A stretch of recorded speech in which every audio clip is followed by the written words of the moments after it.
자, 여러분 지난 금요일 날 우리 루스드라에서 이제 금요일 저녁 말씀을 좀 여러분이 기억하면서 이제 매일마다 이제 우리가 매일 성경을 통해서 새벽에 사도행전 말씀이 많이 이제 진척이 됐지만 이제 금요일 성경 집회는 좀 더 짧고 그 본문을 가지고 기도 제목을 잡고 좀 깊게 묵상하기 때문에 좀 이제 속도가 이제 서로 바뀌었어요.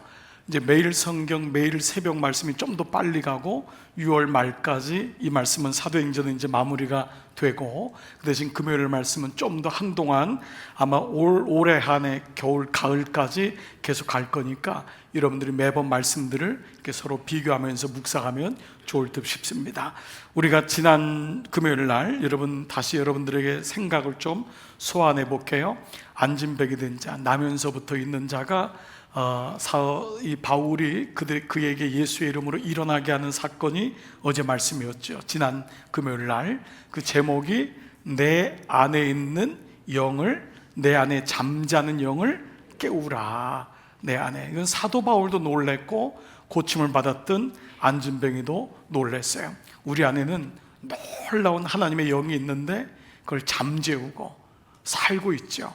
처음부터 위대한 사람은 아무도 없습니다.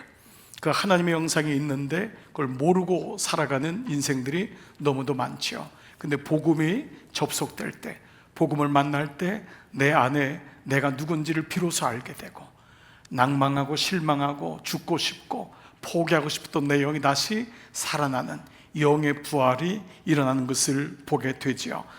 그래서 내 안에 있는 또 다른 내가 있구나라는 것을 말씀을 통해 알게 됩니다. 그러나 하나님 나라가 세워지는 이 선교 사역은 이런 초자연적인 역사만 있는 것은 결코 아닙니다. 여러분이 예수를 믿으면 초창기에는 막 은혜도 받고 홍해도 갈라지고 병도 낫고 이런 일을 경험해요. 정말 그때는 그런 일들이 막 날마다 일어나요. 그러나 어느 순간에 가면은 이런 일들이 좀 잦아지는 것 같고 조금은 이런 감격도 사라지는 것 같고 마치 결혼 생활과도 비슷하다 할 수 있습니다. 왜 말씀을 결혼 생활과 믿음 생활을 비교하냐 하면 이것은 마치 공동체에 일어나고 있는 현상이 너무도 비슷하기 때문에 그래요.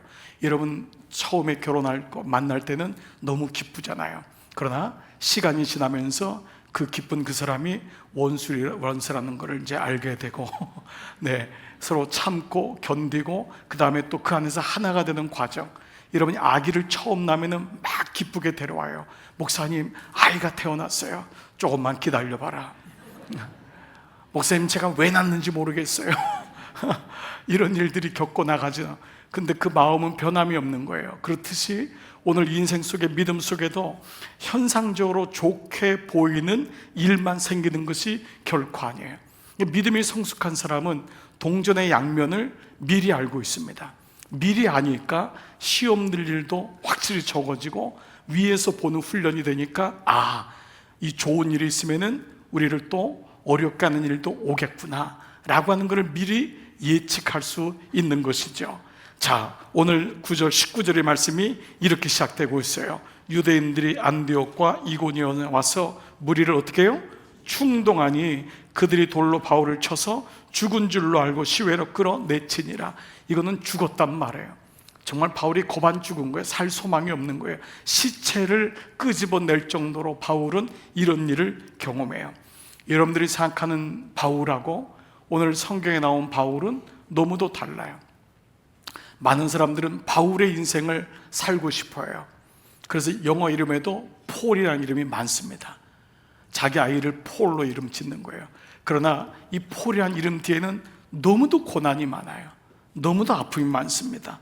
복음의 앞면에는 막 회복이 일어나고 치유가 일어나고 오늘 새벽에도 아덴에 가서 막 유창하게 설교하는, 그러나 주일날 말씀으로 이제 연결하겠지만 그게 그렇지 않습니다.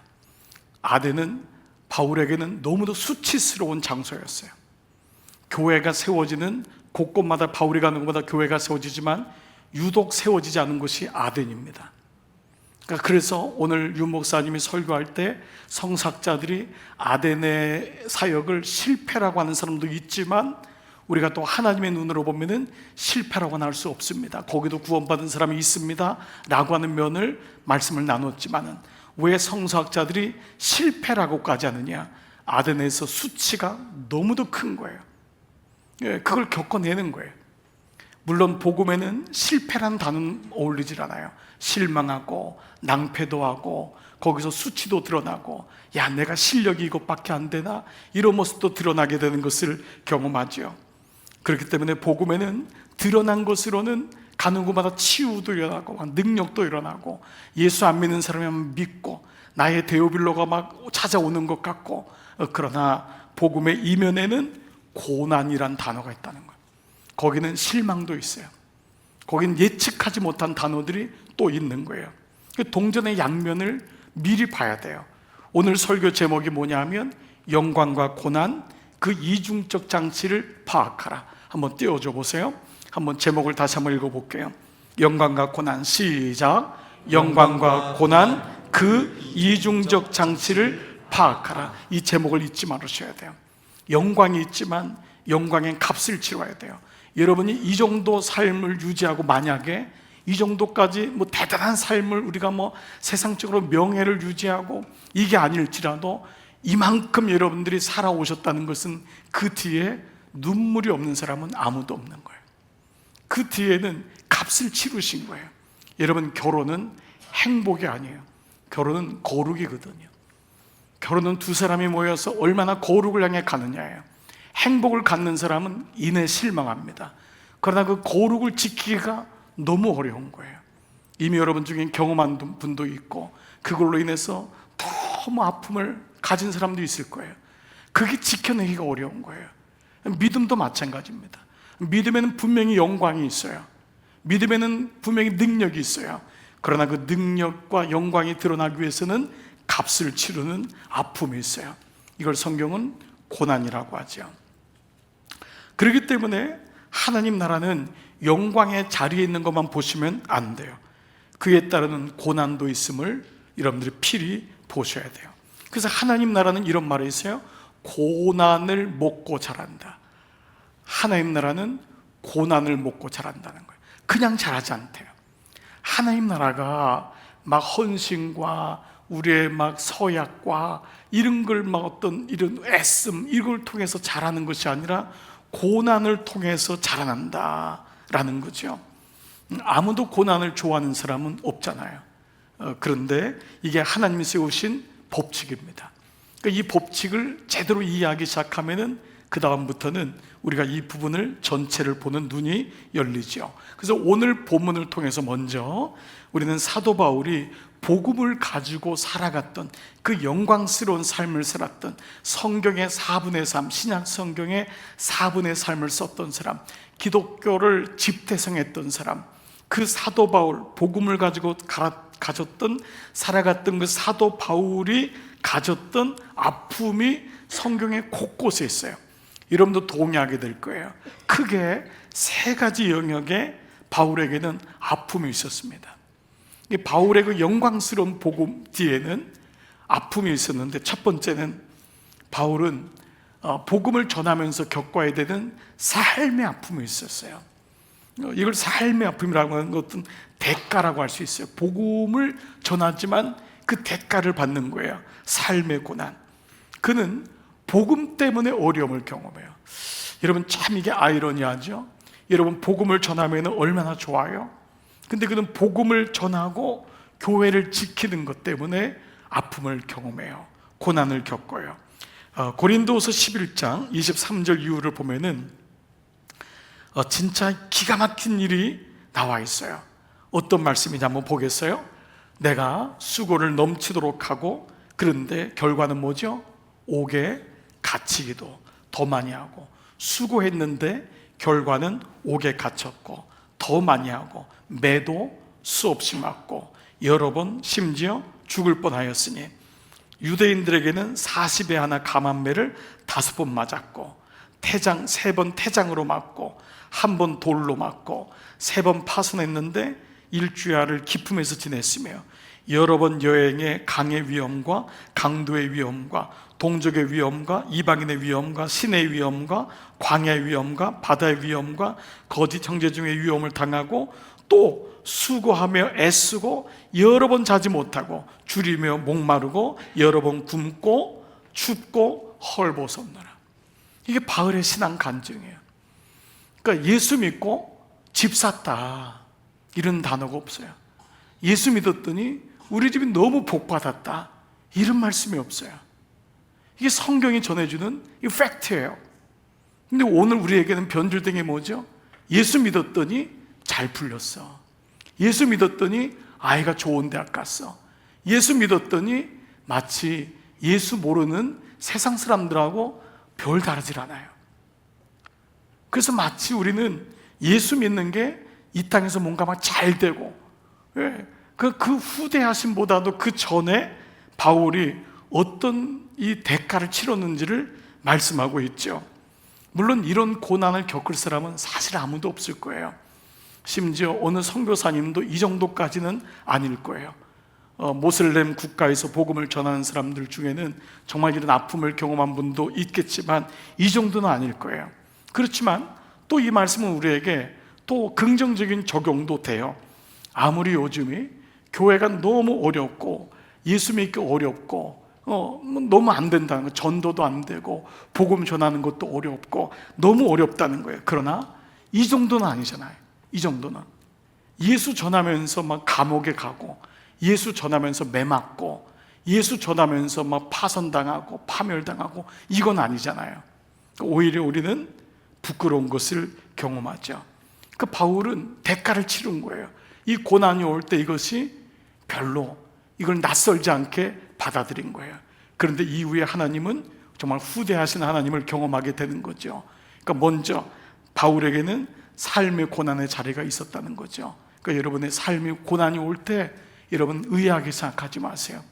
내가 뭐 잘못 믿어서 이런 건 아닌가? 내가 뭐 잘못 풀리는 것 아닌가? 그렇지 않아요. 우리 삶에는 이런 일들이 일어나는 거예요. 그래서 고난을 꼭 나의 잘못하고 연결하거나 내가 잘못 믿는 거랑 연결해서는 안 돼요. 오히려 고난 속에서 우리는 하나님의 뜻을 발견하고 그 가운데 연단됨을 여러분 꼭 기억하셔야 돼요. 이거는 하나님의 사람 바울이 겪고 있는 거라면 우리도 고난을 좋아하는 사람은 아무도 없지만 말씀을 이미 알고 있으면 고난 속에서 분명히 우리는 하나님의 뜻을 발견하게 될 줄 믿습니다. 그리고 또 하나 이 바울에겐 개인적인 아픔이 있었는데 여러분 중에 이것도 원하지 않을 거예요. 바로 육체의 고난이었어요. 바울에게는 아주 심한 육체적인 고난이 있었죠.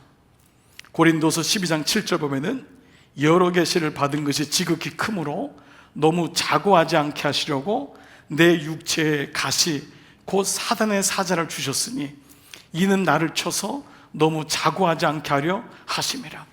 그는 육체에 가시가 있었대요. 그게 얼마나 심했는지 사단의 사자를 줘서 그 정도로 괴롭혀서 본인이 교만하지 않도록 하기 위해서 하나님이 육체의 가시를 줬다고 했어요. 너무 이 육체의 가시가 힘들어서 바울이 어떤 기도를 했냐면 그 다음 구절 보니까 이것이 내게서 떠나기 위하여 내가 3번 죽게 간구하였나니, 이 3번은 오늘날로 말하면 40일 금식하는 것 정도입니다. 그러니까 완전히 그냥 목숨을 걸고 기도했는데도 내게 이르기를 뭐라 그랬죠? 내 은혜가 내게 족하도다. 주님이 고쳐주신 거예요? 안 고쳐주신 거예요? 안 고쳐주셨어요? 근데 뭐라고 했어요? 내 능력이 약한 데서 온전하여 침이라고 했어요. 분명히 안 고쳐줬는데 현상적으로는 뭐라고 고백했죠? 내 능력이 온전해졌다 그랬어요. 우리는 지금 안 고쳐졌다고 했잖아요. 근데 뭐라고 했죠? 내가 온전해졌다고 했어요. 다시 한번 말씀을 봐보세요. 분명히 안 고쳐졌어요. 우리가 볼 때는. 왜냐하면 주님이 은혜가 내게 족하다고 했으니까 안 고쳐준 게 현상적이에요. 그런데 바울의 고백성이 뭐죠? 내가 온전하여졌다 그랬어요. 바울은 병을 달고 살았어요. 근데 그는 온전해졌다고 했어요. 여러분, 이 말씀을 가지고 한번 제가 나눈 적이 있는데, 우리 고 옥하는 목사님도 굉장히 몸의 질병을 가지고 마지막에 이제 돌아가셨잖아요. 70을 못 채우신 채로 이제 부르심을 받았는데, 그 옥 목사님도 이제 젊었을 때부터 계속 이제 몸에 가시가 있고 아파서 너무 오랜 시간 동안 하나님 좀 고쳐줬으면 좋겠습니다. 기도하다가 이 말씀에 너무 이제 은혜를 받은 거예요. 어느 날 후배 목사들이랑 얘기하다가 사도 바울의 얘기 너희들 알지? 근데 이렇게 3번이나 바울이 기도했는데 하나님이 뭐라 그랬지? 내 은혜가 내게 족하다. 그러면 고쳐준 건가? 안 고쳐준 건가? 근데 내 은혜가 족하다고 했잖아. 그러면 고쳐준 거네. 내 은혜가 족하다고 했으니까, 내 은혜가 족하다고 했으니까 고쳐진 거네. 여러분, 이 고백은 굉장히 중요한 고백이에요. 내가 지금 있는 병을 보고 내가 고쳐졌고 안 고쳐졌가 아니라 하나님이 내 은혜가 족하다. 근데 그것을 주님께서 온전해 졌다고 고백했잖아요. 근데 사도 바울은 오히려 이 고난을 통해서 그는 평생 약한 사람을 이해하게 되는 거예요. 여러분, 늘 반전이 있지만 건강은 축복이지만 그 건강이 우리의 발목을 붙잡고 우리를 낭패로 끌고 갈 때가 정말 많아요. 우리가 누구든지 연약함을 좋아하는 사람은 아무도 없어요. 그렇지만 바울에게는 이 육체의 가시가 오히려 하나님의 은혜를 발견하는 시간이 되었던 것이죠. 자, 이런 그에게는 지금 삶의 고난, 또 육체적인 고난만 있는 것만이 아니었어요. 사실 그에게는 이보다 더 큰 고난이 있었어요. 그 3번째가 뭐냐면 영적인 고난이에요. 이 부분을 사실 많은 사람들은 잘 모를 때가 있어요. 사도 바울은 이 앞에 있는 2가지 고난 때문에 너무 힘들어하지 않았어요. 오히려 그는 사명을 가지고 살아가면서 겪었던 3번째 고난 때문에 너무 마음이 힘들었어요. 자, 이게 왜 영적인 고난이냐? 고린도서 11장 28절 보면은 이런 고백이 있어요. 이 외에 이런 고사하고, 이건 뭐냐 하면 지금까지 있었던 삶의 고난, 내가 복음을 전하면서 왔던 고난, 그리고 육체적인 고난, 이거는 고사하고, 이건 별로 문제가 안 되고 아직도 날마다 내 속에 눌리는 고난이 있는 거예요. 날마다 내 마음을 너무 힘들게 하는 고난이 있으니 곧 모든 교회를 위하여 염려하는 것이라는 거예요. 이게 바울에게 있었던 거예요. 하나님이 바울을 쓰신 이유가 이 3번째 때문에 그래요. 그는 누구든지 자기 몸 낫고 싶어 하지 않겠어요? 고난이 없고 애들도 잘 되고 나도 잘 되고 삶의 고난을 누가 원하겠어요? 근데 이 바울이 가졌던 고난은 일반적인 사람들이 갖는 그 고난의 문제가 아니었어요. 영적인 고난이 있었던 거예요. 하나님 나라에 대한 아픔이 있었던 거예요. 이것이 바로 모든 교회를 위하여 염려하는 것이다. 그러면서 뭐라 그러죠? 누가 약하면 내가 약하지 아니하며 누가 실족하게 되면 내가 애타지 않더냐. 이게 아비가 된 바울의 모습이에요. 바울은 이전에는 이런 모습이 없었어요. 바울은 아주 이기적인 사람이에요. 똑똑한 사람이에요. 능력도 있고 집안도 좋고 시민권 가졌고 뭐가 부족해요? 남에 대해서 마음을 아는 마음이 없어요. 그렇잖아요. 그런데 이 마음이 있는 거예요. 누가 아프면은 내가 아프지 않겠느냐? 누가 실족하면은 내 마음이 실족하지 않겠느냐? 이걸 가르쳐 뭐라고 하냐면 영적 부담감이라 그래요. 이게 성도예요. 성숙한 성도. 금요 성령 집회에 오는 정도의 믿음을 가진 분이라면 저는 이 마음이 여러분에게 있을 거예요. 이걸 영적인 부담이라고 혹은 아비의 마음이라는. 옛날엔 자기밖에 몰랐어요. 근데 어느 날 옆에 사람의 마음이 보이기 시작하는 거예요. 예. 그 영혼이 불쌍히 여겨지는 거예요. 그 사람이 아프면 내가 아프고 그 사람이 안 나오면은 내 마음이 막 찢어지는 것 같고 이 마음을 경험하게 되는 거예요. 바로 주님의 교회를 위해 염려하는 것이다. 바로 이거예요. 제가 아직도 오래전인데 그 하영조 목사님 살아계실 때 목사님들 모임에 이 세미나에 간 적이 있었어요. 그때 충격이 굉장히 컸어요. 한 목사님에게 많은 목사들이 어떻게 교회를 성장시키는가, 부흥시키는가, 그것 때문에 모이지 않았겠어요? 한 목사님한테 한 수 배우려고. 오늘의 교회가 저렇게 성장했으니까 한 목사님에 뭔가 있을 거다, 그런 말로 모였는데 이 목사님이 올라오더니만 A4 용지 되는 거, 큰 전지, 이것보다 더 큰 거 있잖아요. 이거를 다 나눠주는 거예요. 다 나눠주면서 교회 성장에 대한 얘기를 한마디도 안 하고 여기다가 교회가 뭔지를 쓰라는 거예요. 교회가 뭔지를. 거기 다 신학교 나온 목사님들이 목회를 10년, 20년 한 사람들인데 교회가 뭔지를 쓰라는데 막상 교회가 뭔지를 쓰는데 쓸 게 별로 없는 거예요. 별로 쓸 게 없는 거예요. 교회가 뭔지를. 그러니까 목사님이 딱 그 얘기를 하셨어요. 여러분이 쓴 만큼이 여러분이 교회를 사랑하는 것입니다. 여러분의 목사의 그릇입니다. 그때 너무 많이 회개를 했어요. 우리가 교회를 아는 것 같지만 교회를 사랑하지 않았구나. 내가 어느 영혼을 아는 것 같지만 그 영혼을 사랑한 적이 없구나. 그 영혼을 위해서 눈물 흘려본 적이 없구나. 교회에서 직분을 가지고 교회에서 책임은 졌지만 교회를 위해서 싸운 적도 있지만 울어본 적은 없구나. 많은 사람들이 교회를 위해서 막 회의도 해요. 논쟁해요. 그래서 분열, 다툼에 이르는 변론도 이뤄요. 그러나 교회를 위해서 울어본 적이 있는가? 여러분 마음속에 내가 섬기는 주님의 교회를 위해서 울어본 적이 있는가? 정말 너무 마음이 아픈 거예요. 혹여나 나 때문에 한 명이라도 실족하지도 않았나? 내가 지금 제대로 하고 있는 건가? 혹시 내 이름 드러내려고 내가 예수 믿는 것 아닌가? 이런 마음이 올 때마다 깜짝깜짝 놀라는 거예요. 하나님은 그가 삶의 고난도 많았고 육체의 가치도 제거하지 않으셨지만 그에게 있는 영적 부담감, 아비의 마음이 있었음을 주님은 알았던 거예요. 그래서 바로 주님의 교회는 이렇게 바울의 마음처럼 바울은 영적인 부담감, 영적인 고난이 있었던 거예요. 여러분 세계가 다 해당되는 분들이 있을 거예요. 여러분 중에 삶의 고난이 있는 분이 있을 거예요. 자꾸 삶의 문제가 해결이 안 되는 거예요. 실망하지 마세요. 여러분 하나님이 바울처럼 그 마음을 주시고 고난을 겪은 사람을 여러분은 누구보다도 아는 거예요. 대화를 나눠보면 알아요. 고난, 삶의 고난의 자리가 깊은 사람은 얘기를 들어보면 이 사람에게 눈물이 있구나. 그냥 설렁설렁 인생 살지 않았구나. 그냥 부모 잘 만나가지고 된 게 아니구나. 그렇습니다. 우리 삶의 고난이 있는 거예요. 오히려 그것을 감사하게 여기세요. 주님, 나를 더 깊게 만드셨군요. 나를 더 넓게 만드셨군요. 감사합니다. 나를 이렇게 키워주셨군요. 아멘 안 해도 여러분 그렇게 하나님께 감사하세요. 아멘. 여러분 좋은 일만 있어서 감상금하지 마세요. 하나님 이번 주에 고난 주셔서 너무 감사합니다. 아이가 대학에 떨어져서 너무 감사합니다. 예? 기가 막히니까 기가 막히니까 하나님 지난주에 다리가 부러져서 너무 감사합니다. 고난 주셨어. 우린 다 좋은 것만 감사하잖아요. 감사는 그게 진짜 감사가 아니에요. 이래도 저래도 그럼에도 불구하고 감사한 거예요. 그게 진짜 감사 아니에요?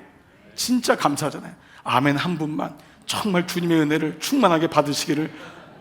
이미 늦었어요. 네. 네. 타이밍이 중요해요. 네. 지난주에 반응하는 거 연습했잖아요. 빨리 얘기해야지 빨리. 아멘. 네. 그래도 충청도 분이 있으니까 할 수 없어요. 네. 네. 여러분 집에 가서 웃으시는 분이 아직도 있기 때문에 그래도 많이 빨라지긴 빨라졌는데 네. 그리고 두 번째 육체의 가시가 있는 분 지금도 있을 거예요. 너무너무 힘들죠. 여러분 그래도 그 육체의 가시가 있기 때문에 자고하지 않는 거예요. 자고하지 않는 거예요. 정말 그래요. 저도 사실 우리 장로님 몇 분하고 어저께 우리 정말 이번 주에 너무 감사한 일 많은 게 우리 교회 이런 거 있잖아요. 표현이 뭐 아이가 달라졌어요 이러잖아요. 메뉴가 달라졌어요. 뭐 너무 감사해요. 이제는 은혜 못 받아도 밥맛이 끝어서 이제 밥 먹으러 오는 교우들이 많을 것 같아서 너무 감사하고 수고하신 여러분들께 너무너무 고맙고 감사해요. 어제는 6월 6일인데 우리 차량부에서 또 단합대회를 했어요. 그래서 정말 가가지고 열심히 우리 다시 헌신하자 이런 마음. 정말 소리 없이 뭐 차량부 애참만 하겠어요. 찬양대부터 교사분들 우리 교회는 소리 없이 곳곳에서 섬기시는 분들이 너무너무 많이 있어요. 저도 어저께 이렇게 가면서 사실 제가 주사를 맞았는데 좀 이번엔 잘못 맞은 것 같아요. 아니 3일 동안 한 장을 못 잤어요. 막 목소리도 막 너무 처지고 오늘 너무 걱정하고 올라왔는데 또 오늘 되니까 너무 또 하나님이 은혜도 주시고 아침에 목회실로 가려고 했는데 그것조차 어렵더라고요. 그래서 오늘 혼자 말씀 준비하고 그런 시간 갖고 오늘 금요일 올라올 때까지 정말 기도 많이 했는데 그래도 또 감사해요. 근데 가만 보니까 하나님이 저를 아는 거예요. 조금만 괜찮으면은 또 네 맘대로 간다. 그래서 하나님이 이렇게 자꾸 주사도 넣게 하시고 또 가만 놔두질 않는 것 같아요. 근데 돌아보면은 하나님의 은혜입니다. 정말 은혜예요. 그러니까 약한 것이 은혜구나. 오늘 지체 가운데, 형제들 가운데, 자매들 가운데 약함이 있는 분들 너무 낭망하지 마세요. 하나님께서 그 약함을 통하여 여러분을 또 깊게 만드시고 은혜로 충만케 하실 줄 믿습니다. 세 번째는 무엇보다 우리 영적인 부담감, 영적인 고난을 갖자고요. 이게 진짜 그리스도인이에요. 여러분 교회 때문에 아파해 주세요. 기도해 주세요. 여러분 목회실을 위해서 기도할 때 여러분의 마음속에 정말 중심의 기도가 있기를 기도해요. 정말 초원지기와 우리 목자들을 위해 기도할 때 그런 마음들, 이게 진짜 아니겠어요? 아비의 마음인 거예요. 그래요. 왜냐하면 주님의 교회는 너무도 양면성이 있어요. 주님의 교회라면은 주님의 교회잖아요. 그러면 주님의 교회는 다 평안하고 좋아야 되지만은 인간들이 약한 우리가 모였기 때문에 교회는 여전히 아픔이 있어요. 여러분 사도 바울이 가장 많이 에너지를 쏟았던 교회는 첫 번째가 에베소 교회예요. 3년이나 있었어요. 두 번째는 고린도 교회예요. 오늘 말씀에 고린도에 이제 내일 말씀인데 1년 6개월이나 그만큼 애를 썼어요. 그런데 고린도 교회에 어떤 일이 있었냐? 고린도서 3장 3절 너희는 시작 너희는 아직도 육신에 속한 자로다. 너희 가운데 시기와 분쟁이 있으니 어찌 육신에 속하여 사람을 따라 행함이 아니리요. 보세요. 그 너희 가운데 뭐가 있다고요? 시기와 분쟁이 있다. 1년 6개월을 사도 바울 같은 사람이 그렇게 양육을 했는데도 교회가 변하지 않는 거예요. 그 안에 계속 그래서 뭐냐 너희가 육신에 속한 자로다. 너무 육이 강한 거예요 사람들이. 그러다 보니까 교회 안에 은혜가 떨어지고 이게 안 되는 거예요. 예. 그렇기 때문에 주님의 교회는 이론적으로는 주님의 교회지만 우리 같이 약한 연약한 인간들이 그 안에서 성숙해 나가고 변화되기 때문에 이 역시 교회를 향한 이중적 장치를 잊으시면 안 돼요. 여러분 어떤 분은 교회에 와서 실망해요. 여러분 이중적 장치를 알으셔야 돼요. 실망했을지라도 다시 빨리 회복하셔야 돼요. 교회는 연약한 사람들이 있는 거예요. 여러분 어떤 분은 목사에 대해서 너무 쉽게 실망하는 분이 있어요. 너무 죄송해요. 목사들이 여러분에게 실망을 안 끼쳐드려야 되는데 때로는 목사도 너무 약한 거예요. 그 참 아파요. 근데 여러분 그 아픈 건 사실이에요 여러분이. 그러나 거기 머물러 있으면 너무 손해예요. 한 분이 이전교회에서 너무 목사에 대한 아픔이 너무 강하셨대요. 근데 제 마음속에 기도가 생겼어요. 그거는 목사가 잘못했어요. 그런데 그 목사의 잘못 때문에 여러분이 죽으면 안 된다고요. 빨리 회복하셔야 돼요. 예. 여러분 이 의미를 잘 알으셔야 돼요. 목사의 잘못을 제가 덮지 않는 게 아니에요. 그것 때문에 교회를 멀리하게 되고 그것 때문에 기도를 잃어버리고 그것 때문에 주님의 교회를 향한 열정을 잃어버린다면 그거는 마귀의 또 다른 전략이 되는 거예요. 우리는 인생을 살다가 시험당해요. 여러분 친구한테도 배반당할 때가 있어요. 그렇다고 친구 안 사귈 거예요. 결혼해가지고 살다 보면 부부끼리도 아픔을 줄 때가 있어요. 그렇다고 가정 포기할 거예요. 그럴 수는 없잖아요. 그 때문에 이중적 장치가 있음을 꼭 기억하셔야 돼요. 교회 안에는 영광도 있고 아름다운 일도 있지만은 어느 날 커튼을 열고 들어가면은 여러분 때로는 부조리도 발견되고 연약함도 발견되는 거예요. 우리가 그때마다 힘들어하고 너무 마음 아파하고 거기 머물러 있으면 안 돼요. 그때마다 회복하는 그 마음은 이중적 장치, 영광과 고난, 이 두 가지가 함께 있다는 것을 아셔야 돼요. 세계에서 가장 영향력 있는 교회 중에 하나인 시카고의 윌로 크릭 커뮤니티 철치라고 있어요. 그 교회 담임 목사님인 이 빌 하이벨스 목사님이 쓴 책이 하나 있는데 심플이란 책으로 번역됐어요. 심플. 그러니까 모든 것을 좀 심플하게 생각하자. 이건 어떤 책이냐면은 그 당신의 영혼 사역자들이 쓴 거예요. 여러분처럼 기도하는 영혼들, 그리스도인들이 교회 안에 여러 가지 사역을 경험하고 어떤 영향력 있는 삶을 살다 보면은 어려운 일이 오잖아요. 그거를 필터링 할 수 있는 능력이 있냔 말이에요. 그래서 이 소재가 뭐냐면 당신의 영혼을 정돈하기 위한 10가지 실습이에요. 당신의 영혼에 그렇게 열심히 했고 기도도 열심히 했고 헌신도 열심히 했는데 어느 날 원하지 않는 아픔이 올 때 그걸 어떻게 해결해 나가냐가 중요하잖아요. 여러분 이해되시죠? 이 두 가지 장치를 기억하는 거예요. 가정이 행복을 꿈꿨는데 어려움이 왔단 말이에요. 그런 거 어려움을 어떻게 극복할 수 있는지 실제적인 게 필요하잖아요. 자, 예수 믿는 사람, 특별히 여러분처럼 헌신되고 기도하는 사람, 이 사람에게 갖는 아비의 마음을 가졌는데도 불구하고 그 사람이 갖게 되는 영적인 고난이 몇 가지가 있는데, 제가 몇 가지를 한번 써볼게요. 탈진. 이게 영적인 사람만이 갖는 거예요. 영적인 사람이 탈진을 느껴요. 여러분이 생각할 때 어우, 목사님이 어떻게 탈진을 느껴요? 성령 충만한 사람이. 아니에요. 이런 모두가 경험하는 거예요. 기도할수록, 하나님의 일에 더 많이 들어갈수록 탈진을 느껴요. 목양하면 알아요. 이런 목장을 섬기는 목자분들, 여러분들의 탈진이 온다고요. 여러분들 다 그런 마음이잖아요. 영적 아비인 자, 한 가정을 지키는 자, 탈진이 느껴요. 두 번째, 분주함이란 단어가 우리가 안에 옵니다. 왜냐하면 이만큼 시간을 쪼개야 되니까. 우리 교회 1:1 양육 구문이 많은데 그 바쁜데 시간을 쪼개는 거예요. 목장사에게 시간을 쪼개고 헌신하고, 교회에 들어와서 정말 믿음으로 살려고 하니까 눈에 보이는 거예요. 여기도 좀 섬겨줘야 되겠다. 그러다 보니까 직장일도 있고 가정일도 있고 한데 분주함이란 단어가 우리에게 찾아오죠. 예. 세 번째는 압박이 옵니다. 영적인 압박이 오는 거예요. 좀 잘해보고 싶은데 이게 압박이 오죠. 그러다 보니까 뭐죠? 네 번째, 불안해지는 거예요. 불안이란 단어, 여러분 이런 단어들은 지금 영적이지 않은 사람에게 온 게 아니에요. 일반적인 게 아니라 이 지금 빌 하이벨스 목사는 영적인 사람, 그리스도인들, 특별히 사역자들에게 오는 증상을 얘기하고 있는 거예요. 일반적으로 겪는 인생의 그런 문제가 아니라 사역하는 그리스도인들, 복음을 가진 사람에게 오는 부분을 얘기하고 있어요. 복음을 가진 사람도 다섯 번째, 상처란 단어가 와요. 상처 많이 받아요. 여러분, 목사가 상처를 안 받을까요? 받을까요? 예. 질문이 너무 심플하니까 무지문이 많이 받아요. 늘 상처투성인 거예요. 지금도 등에 화살이 몇 개가 지금 있는지 몰라요. 오늘도 화살 하나 맞고 막 이런 거 있잖아요. 집중적으로 여러분들이 주님의 일에 자꾸 들어가면 들어갈수록 상처를 입게 되는 거예요. 예, 여러분 상처가 아무도 없는 사람이 있어요. 그는 죽은 사람이에요. 공동묘지에 있는 사람은 상처 안 받아요. 그러나 여러분들이 뭔가 살아내려고 하고 주님의 일을 섬기려고 하고 그 영혼을 위해 기도하다 보면은 상처도 있게 돼요. 여섯 번째, 고립을 당합니다. 외로워지는 거예요. 외로워져. 복음을 가진 사람이 외롭다. 여러분 이 말씀이 이해가 될 거예요. 복음을 가진 사람이 외롭다고요.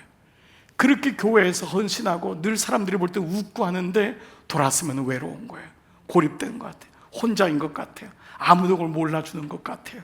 일곱 번째는 심지어 무의미까지 와요. 이것은 불신자에게 오는 게 아니에요.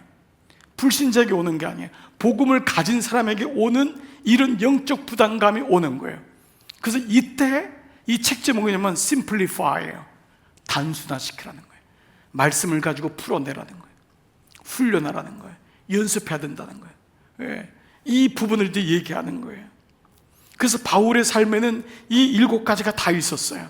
탈진되고 분주하고 압박이 오고 불안하고 상처가 오고 고립이 되고 때로는 무의미한 것까지, 내가 지금 이렇게 열심히 사는 게 복음을 전하는 게 의미가 있는 건가, 이런 마음까지도 느껴지는 거예요.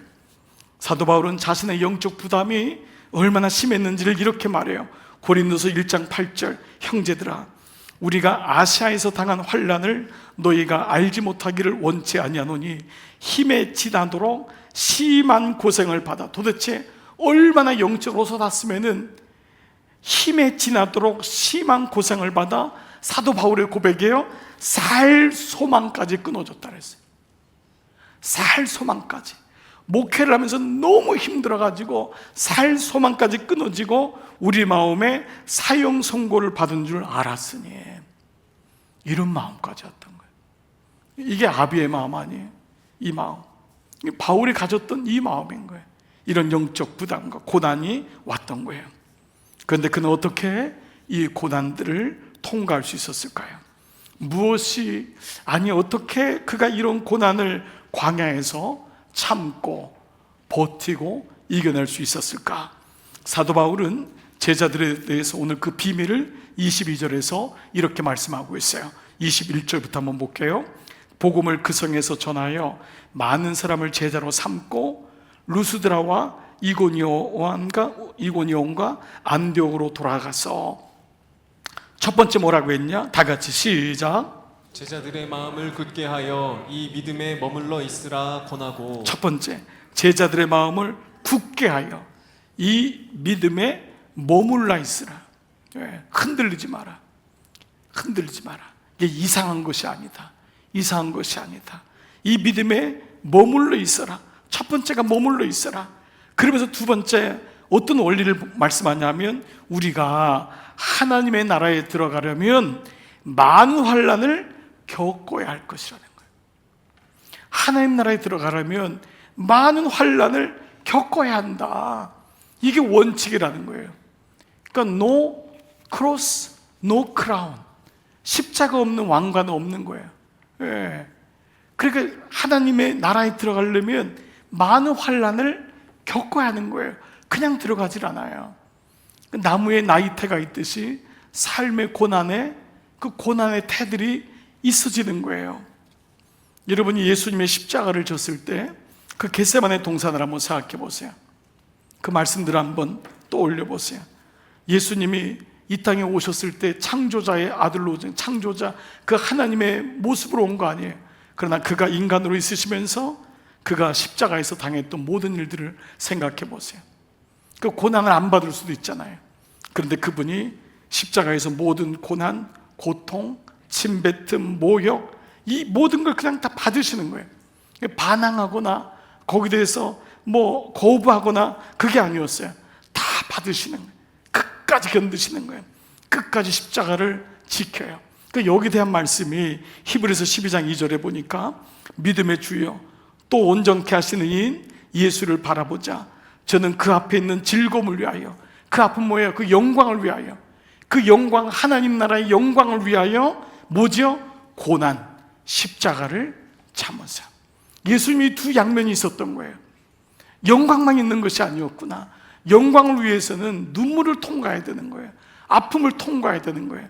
그냥 되는 게 아닙니다. 씨가 땅에 심겨져야지만, 씨를 뚫고 나와야지만이 되는 것 아니에요. 소금이 녹아야지만 되는 거잖아요.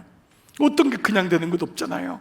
그리고 십자가를 참으사 부끄러움을 개의치 아니하시더니 하나님 보좌 우편에 앉으셨느니라. 우리가 이걸 뭐라 그래요? 너무도 이번에 이제 광야의 은혜를 통해서 우리가 지난 오순절날 경험했잖아요. 바로 견딤의 은혜라는 거. 이게 정말 소중한 거예요. 하나님의 은혜가 오면은 막 복음을 전하고 막 왕성하게 사역하고 이거 있는 거 아니에요. 사실은요. 그 밑에는 견딤이 있는 거예요. 견뎌내는 거예요. 그 오해도 견뎌내고, 그 사람이 이렇게 말해 상처도 견뎌내고, 우리 삶에 견딜 수 있는 거예요. 그게 사실 영적 맷집이잖아요. 영적 맷집. 이게 있으니까 사탄이 그렇게 미혹하고 흔들어 대도 견딜 수 있는 그 마음이 생기는 거죠. 사실 고난은 이겨내는 대상이 아닙니다. 어떤 사람은 고난을 이겨낸다고 하지만 영적으로 보면 고난은 견뎌내는 거예요. 견디면 지나갑니다. 믿음의 뿌리를 내리고 버티면은, 거하면은 지나가는 거예요. 그렇기 때문에 오늘 사도 바울은 이 이중적 장치를 분명히 오늘 제자들에게 말씀해요. 하나님 나라에 들어가면은 많은 환난을 겪을 거다. 그러니까 여러분이 지금 환난과 어려움과 눈물이 있으면은 지금 하나님 나라를 들어가고 있구나. 이거를 느끼는 거예요. 그렇습니다. 또 하나 오늘 묵상하게 되는 거는요, 이 바울의 고백 중에 하나님 나라에 들어가려면 반드시 환난을 겪어야 한다. 이게 뭐냐면 사실은 이걸 가리켜서 십자가의 도라고 해요. 이게 십자가의 도인 거예요. 우리가 많이 말하는 십자가의 도가 뭐냔 말이에요. 그 십자가 뭐예요? 고난이잖아요. 환난이잖아요. 아픔이잖아요. 그 십자가의 도인 거예요. 어떤 것도 내 뜻대로 되는 게 아닌 거예요. 그 십자가의 도, 바울이 전하는 메시지가 바로 이건 거예요. 부활은 십자가를 통과해야 되는 거예요. 이게 부활인 거예요. 십자가 없는 부활은 없구나. 그러니까 그 아픔과 눈물과 애통을 통과해서 결국은 하나님 나라를 보는 거죠. 다윗이 고난을 통과했을 때 뭐라고 고백하죠? 시편 119편 71절 한번 보세요. 심지어는 뭐라 했죠? 고난당하는 것이 내게 유익이라. 여러분, 이런 고백이 나온다는 건 고난을 웬만큼 당해도 이런 고난은 어려워요. 저도 저보다 연세가 많으신 우리 여러분들이 인생의 고난을 많이 경험하셨지만 저도 돌아오면 정말 고난이 많았어요. 예수 안 믿는 집에서 태어난 거 그 자체는 이건 뒤로 하고 정말 고난 많았어요. 그 집사람이 저한테 어느 날 그러더라고요. 목사님, 남의 인생 3배는 사시는 것 같다고. 너무너무 어려운 일이 많았어요. 그런데도 저는 이 글을 못 쓰겠더라고요.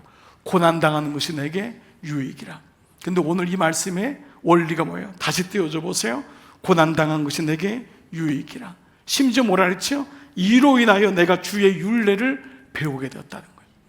고난을 통해서 내가 율례를, 하나님의 법칙, 하나님 말씀을 배우게 됐다는 거예요. 그러니까 이건 뭘 아냐면 고난 뒤에 분명히 영광이 있다는 것을 너무도 알았던 거예요. 분명히 알았던 거예요. 그러니까 이 은혜가 다윗에게 오니까 이걸 깨달았던 거예요. 예수님에 대한 말씀 가운데 히브리서 5장 7절 보면은 그는 육체에 계실 때에 자기를 죽음에서 능히 구원하실 이에게 심한 통곡과 눈물로 간구와 소원을 올렸고 그의 경외하심으로 인하여 들으심을 얻었느니라. 그 다음에요, 다 같이 그가 아들이시라도 받으신 고난으로 순종함을 배워서 온전하게 되었은즉. 예수님이 보여주는 말씀은 이거잖아요. 십자가가 이거잖아요. 그가 아들일지라도 받으신 고난으로 순종함을 배워서 온전하게 되었다. 욥기의 말씀이 뭐예요? 내가 정금같이 나온다. 예, 그 정금은 그냥 만들어지지 않는 거예요.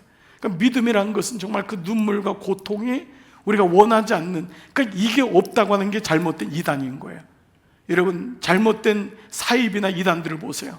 아픔을 얘기 안 합니다. 그냥 정말 복음이란 단어가 없는 거예요. 얼마나 정말 그게 기복적이고 얼마나 자기중심이에요. 근데 하나님 말씀이 계속 이 원리를 얘기하고 있어요. 그가 아들이실지라도 받으신 고난을 고난으로 순종함을 배워서 온전하게 되었다. 아들일지라도 받으신 고난으로 순종을 배워서 온전하게 되었다라는 거죠. 여러분, 지금은 은퇴하신 지 꽤 되셨는데요, 그 뉴욕의 프라미스 철치라고 그 순복음 교회에서 이제 이름을 바뀐 교회인데 뉴욕에서 가장 아주 영향력 있는 교회가 된 교회가 있어요. 김남수 목사님이라고 정말 목회를 잘하셨어요. 근데 이 목사님의 가정에 정말 다른 분들은 알지 못하는 간증이 있었더군요. 이 목사님에게 아들 하나, 외동 아들이 있었는데 어릴 때부터 교회에서 자랐으니까 얼마나 사랑을 많이 받고 또 아들 하나니까 나름대로 집에서도 귀하게 잘 자랐겠죠. 근데 고등학교 올라가면서 아이가 사춘기를 심하게 겪어요. 그러면서 삐뚤어지기 시작하고 아이가 부모님하고 너무 싸우기 시작하고 그러더니만 집을 나가버리는 일들이 계속 이제 이어졌나 봐요. 그런데 그만 아이가 그 유혹에 깽단하는 아이들하고 섞인 거예요. 영향을 받으면서 너무너무 힘들게 사춘기를 보내고 이런 이제 과정을 겪었대요. 근데 이 겪으면서 이 아이가 그래도 아버지가 목사고 어릴 때부터 이제 교회에서 자랐으니까 믿음을 지키려고 애를 쓰고 깽단이랑은 이렇게 안 들어가려고 했는데 이 깽단이란 게 한 번 아이가 들어오니까 이 우리나라 조폭 같은 거 아니에요? 깡패 애들이 그냥 놔두나요? 그러니까 얘를 어떻게든지 자기 안에 들어오게 하려고 얘한테 마약을 파는 걸 시킨 거예요. 근데 이 마약은 뭐 한국도 이제는 엄하게 하지만 미국은 엄청나거든요. 이건 한번 잡히면은 뭐 정말 형량이 엄청 큽니다. 그러니까 이 아이가 그만 기숙사에서 자꾸 안 한다고 하는데 형들이 와가지고 누가 오면은 건네주기만 해라. 그게 덫이었던 거예요. 그 딱 하는데 이미 그 FBI에서 그걸 알고 추적을 해서 그 건네주는 순간을 포착을 하게 된 겁니다. 그래서 이 아이가 모든 걸 뒤집어 쓰게 돼가지고 감옥에 들어갔는데 그만 아이가 20살도 안 된 아이인데도 5년 형량을 받았어요. 너무 완전히 다 무너지는 일이 생긴 거죠. 근데 목사님이 너무 이 사건을 들으면서 너무 창피하고 너무 교인들한테 얘기도 못하고 해서 목사님이 사직서를 썼어요. 제가 더 이상 여기까지 목회를 해야 될 것 같다고, 너무너무 죄송하다. 또 예수 안 믿는 사람들은 얼마나 얘기가 좋아요. 큰 교회 목사 아들이 마약 운반책이 돼가지고 5년 형량을 받았다. 그게 필라델피아에 있는 그 감옥으로 들어가게 된 겁니다. 근데 이 당회가 목사님의 사직서를 가지고 이제 고민하기 시작한 거예요. 장로님들이, 권사님들이 모여서 기도하면서 결론을 내렸어요. 이 결론 내용을 제가 그대로 여러분에게 얘기해 볼게요. 목사님이 한 목회자이기 전에 한 가정의 아버지로서 자녀의 상태를 알지 못하고 오랜 시간 방치하고 이런 문제에 이르게 한 것은 분명히 잘못된 일이며 동시에 안타까운 일이기에 아버지로서의 책임을 스스로 묻는 것은 옳은 일임에 분명합니다. 하지만 이 일에 대하여 목사님의 책임만 있는 것이 아니라 성도된 우리들의 책임 또한 크다는 것을 인정합니다. 우리는 그동안 목사님이 자녀를 돌볼 수 있도록 배려하지 않았으며 또한 목사님의 가정을 위해 기도하지 않았음을 회개합니다. 그래서 우리는 이에 대해 공동의 책임이 있게 목사님이 사퇴를 하실 경우 우리 당회 또한 모두 사퇴함이 옳다고 생각합니다. 이렇게 결론을 내린 거예요. 참 성숙한 교회죠. 그러면서 목사님의 사임은 받아들이지 않았는데, 그렇지만 당회는 그 뒤에 추가로 이걸 항목을 달았어요. 목사님에게 이번 일에 대해서 간접적인 책임이 없다고 할 수가 없기 때문에 간접적인 책임을 물어서 다음에 결정을 드립니다. 그동안 목사님이 자녀에 대해 시간과 관심을 갖지 못했기 때문에 아이가 5년 동안 형무소에 있는 동안 목사님은 매 주일 예배를 인도한 후에 끝나면 무조건 아들의 형무소가 있는 필라델피아로 가서 아들하고 만남을 갖고 오시기 바랍니다. 이런 명령을 내린 거예요. 그래서 목사님은 당회 요청을 받고 매주 예배가 끝나면은 오후에 5시간이 걸리는 필라델피아로 갔습니다. 그러나 아이가 만나주질 않는 거예요. 이미 아이의 마음은 닫혀 있고 아무리 아빠가 와서 밖에서 기다려도 면회도 하지 않고 그 시간이 무려 1년이나 지속됐다고 합니다. 1년 동안 갔는데 아이는 문을 열어주지 않는 거예요. 말을 하지 않는 거예요. 근데 1년이 지난 어느 날 아이가 아버지와의 면회를 허락했어요. 그리고 아버지를 만났고 아버지는 그때 1년 만에 처음 아이를 보고 너무 감격해서 그 아이를 안고 펑펑 울었어요. 그러면서 하나님은 아이의 마음을 녹여주기 시작했어요. 너무 아빠가 원망스러웠고 그런 시간이 많았고 목사의 아들이었지만 너무 외롭고 힘든 시간을 경험했는데 이 아이는 아빠의 마음을 이해하기 시작했고 아빠는 아이를 위해 기도하기 시작하고 사모님과 함께 가서 아이랑 시간을 갖기 시작했어요. 그러는 가운데 아이는 형무소에서 처음에는 너무 난폭한 아이였지만은 아이의 마음이 바뀌면서 모범수로 인정이 되어서 형량이 5년에서 3년으로 줄어들었어요. 그리고 감옥에서 이 아이는 그동안 하지 못한 공부를 하기 시작했어요. 철이 든 겁니다. 그리고 3년을 채운 뒤 감옥에 나와서 남은 대학 생활을 늦게 마치고 그때 콜링을 받아요. 그래서 신학대학원에 가요. 그때 그가 세운 게 청소년 마약 재활원을 섬겨요. 그리고 너무도 많은 마약을 하고 집을 나가고 어려워하는 청소년 전문 사역자로 섬기기 시작했어요. 그게 뉴욕에서 너무도 놀라운 아이들에게 놀라운 복음이 된 거예요. 그 목사님이 그 경험을 한 목사님의 복음이 달랐던 거예요. 고난을 겪고 아이들과 똑같은 그 아픔을 겪었던 그 목사님의 메시지가 문제가 있는 아이들의 마음속에 박히기 시작한 거예요. 고난이 역전이 되는 순간이었던 거예요. 목사님이 이 일을 한참 지난 다음에 얘기를 하셔서 저희들은 알 수가 있었어요. 오늘 말씀을 제가 한번 마무리해 볼게요. 사랑하는 여러분, 하나님의 나라는 그냥 이루어지지 않습니다.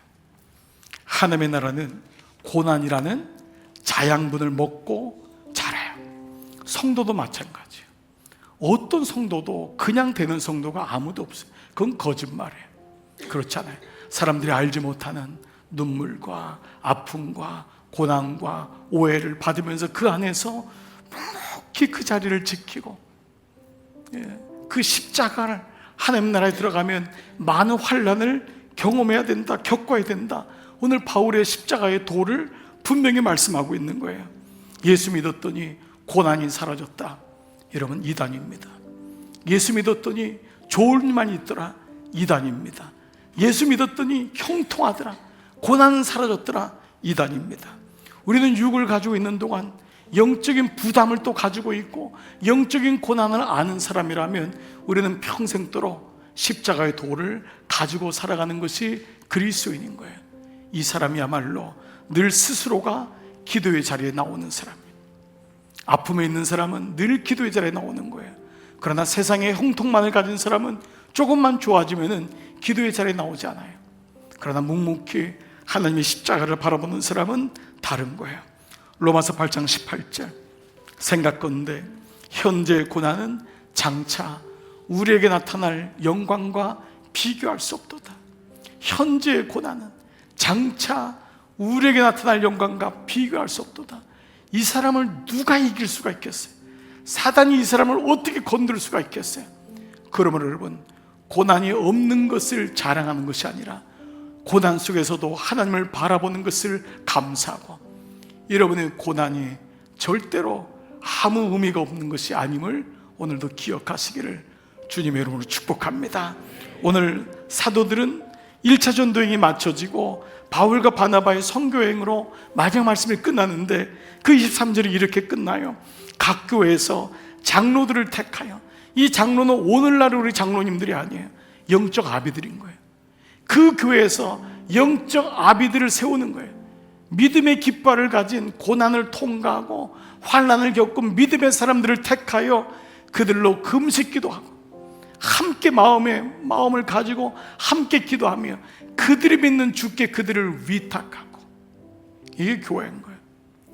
그들이 믿는 주님께 이 사람들을 위탁하고, 그래서 비시디아 가운데로 지나서 밤빌리아에 이르러 말씀을 보가에서 전하고 아달레로 내려가서 거기서 배 타고 안디옥에 이르니, 이 안디옥 교회는 이곳은 두 사도가 이룬 그 일을 위하여 전에 하나님의 은혜에 부탁했던 그 안디옥 교회에서 파송했잖아요. 그 얘기를 하고 있습니다. 그래서 그 교회에서 그들이 이르러 교회를 모아 하나님이 함께 행하신 모든 일과, 근데 여기 놀라운 말씀이 있어요. 그들이 이르러, 안디옥에 이르러 뭐를 모았다고요? 교회를 모아. 이거는 오늘날 지방에 있는 교회를 모으는 게 아니에요. 성도들을 모은, 성도들. 그게 교회거든요. 그게 교회다. 우리들을 다 교회든 우리들을 모아서 하나님의 함께 행하신 모든 일과 이방인들에게 믿음의 문을 여신 것을 보고하고 제자들과 함께 오래 있으니라.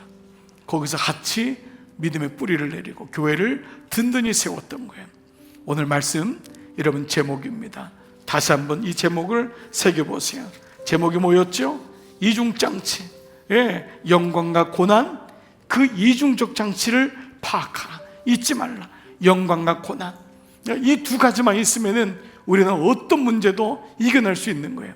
영광이 있구나, 고난이 있으면 영광이 있고, 영광이 있으면은 분명히 값을 치르는 고난도 있을 것이구나. 오늘 이 믿음의 원리를 잊지 않고 간다면은 우리는 다시 힘내서 기도의 자리에서 다시 이기는, 견디는 신앙을 통해 승리하게 될 줄 믿습니다. 여러분, 이번 한 주간도 여러분 이런 마음으로 우리 한번 기도하고 같이 마음을 모아서, 오늘 공동체가 기도할 때 얼마나 은혜가 되는지 몰라요. 같이 기도의 자리로 나갔으면 좋겠어요.